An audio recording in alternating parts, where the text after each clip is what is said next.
Hello and welcome back to another stained canvas. So today I want to talk about liquid mask or the masking fluid. This is a very important tool to use if you have watercolor or if you're a watercolorist, and you can also use this in acrylic painting.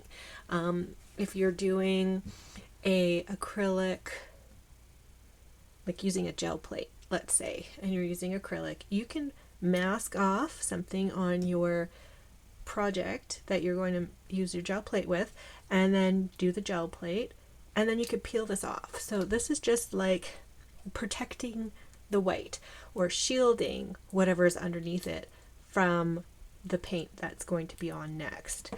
This one here is from Demco, and it's actually latex free.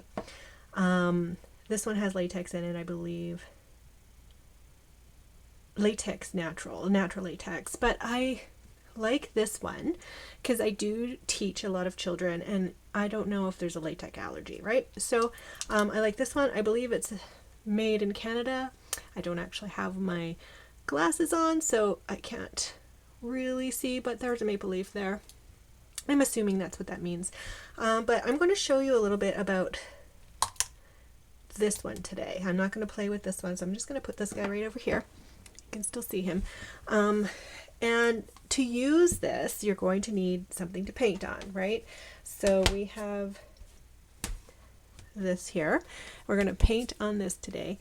And you can use this with an old paintbrush. Be warned, this is going to gum up the bristles. So if you have a nice paintbrush and you don't want it to be ruined, do not use this.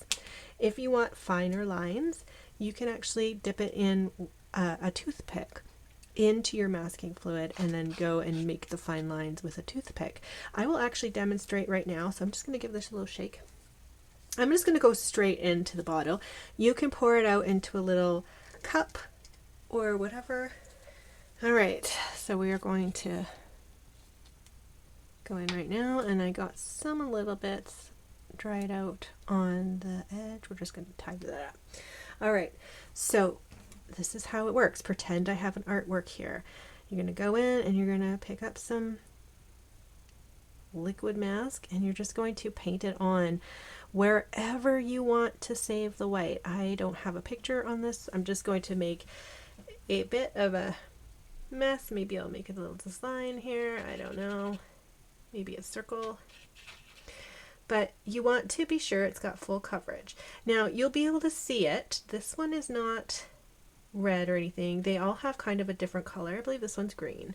And when they dry, okay, so they go on like this, kind of opaque. When it dries, it will become clear and it'll be a different color, so you'll know exactly what is dry and what is not. If you see some of the thicker is not quite dry, you'll be able to wait a little bit and continue on later. So this is how you use it.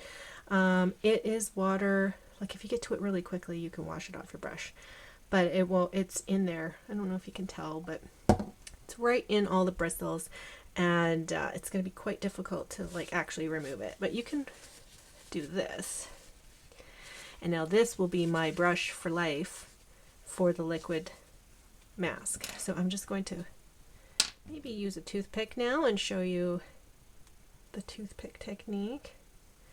So it's on there and we're going to just do little dots. And it doesn't really matter how tiny your dot is. Like if it goes on, like you can splatter it, and the splatter marks will also look extremely tiny. Like it works. I'm going to make some thin lines. The more you work with this, the more accustomed you are to how it acts, and it becomes quite easy, and you'll know, oh, this will work with brisket, or this won't work with brisket. Again, it wipes off while it's wet. When it dries, it peels. So that is that. We'll put this aside for now, and I will come back when it's dry. Okay, so we don't need these any longer. These were just for applying and the application of this. And I'm going to come back in 1 second once this is all dry. It says it should dry like at least 12 hours. Or wait a minute, wait. Apply with a paintbrush if dries within 15 minutes. So you can continue on within 15 minutes with this one here. This one here, oh my, the writing is so small. But some of them you have to actually wait quite a bit longer for it to actually dry. So, you know, it really depends on what flavor or what kind, rather, of Frisket or liquid mask you have. Definitely read the instructions, and then you'll be able to see like how long. So I will be back in 15 minutes, maybe 20, depending if these thick spots aren't dry yet, and I will show you how to watercolor it and then how to remove the Frisket afterwards. So I'll be back in a second. All right, so now the Frisket is dry, or the masking fluid is dry, and you can see that it's much more transparent. It's not sticky any longer. Feels kind of rubbery on here, but it is not opaque anymore. It's all see-through, and it is now ready for us to paint on top of.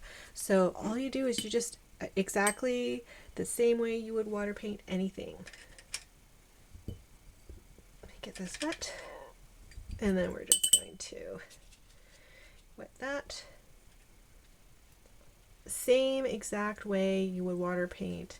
There's wet on wet I'm doing here. Let's get some orange in there. And you see how it's repelling the watercolor? It's literally not letting anything go on top of. That's excellent. You want that because that's how you know it's working, and nothing will sneak underneath. If you've made some spots, like if you've made lines and missed a spot, it will watercolor on top, but for the most part, here is our little testing. Now you do have to let this dry. So I'm going to let this dry one more time. I'm going to put this stuff away, because pretend this is my final watercolor. And I'm going to put these things away, and then we will come back when this is dry. And I will show you guys how to remove all of the Frisket. All right, so I will see you guys in a little bit. All right, so now our watercolor is dried, and you can see the Frisket is still doing its job. It's doing what it's supposed to do. Now this is the part, say I'm all done my painting, all my layers are down, everything, I like everything. Now this is how you take it off. You could literally just rub it around with your finger, and it's just peels off. So it's fairly simple. I have kept this Frisket, or this masking fluid, on my painting for a week. You could go longer maybe, but when you're putting it on, you want to keep in mind how long it's going to be on there. Some masking fluids tell you not to have it on longer than a certain amount of time. Like I say, again, this one I've had on for a couple of weeks, just to let you know, and it doesn't really color the page underneath or interfere with anything on the page underneath, and you're just rubbing your finger along it and peeling it up, and it does such a fantastic job. Look, and then this crumbs just go into the garbage, and you can feel if there's anything missing, but it's not like it's elevated, right? So there you go. That is how you use masking fluid. It's very simple, and it's a wonderful tool to use with your watercolor paints. So it's something that if you don't use it, you really should. And also you can also use it in acrylics. So yeah, so bye for now. I hope you like it. Tell your friends about me, and I will see you guys next time on the stained canvas.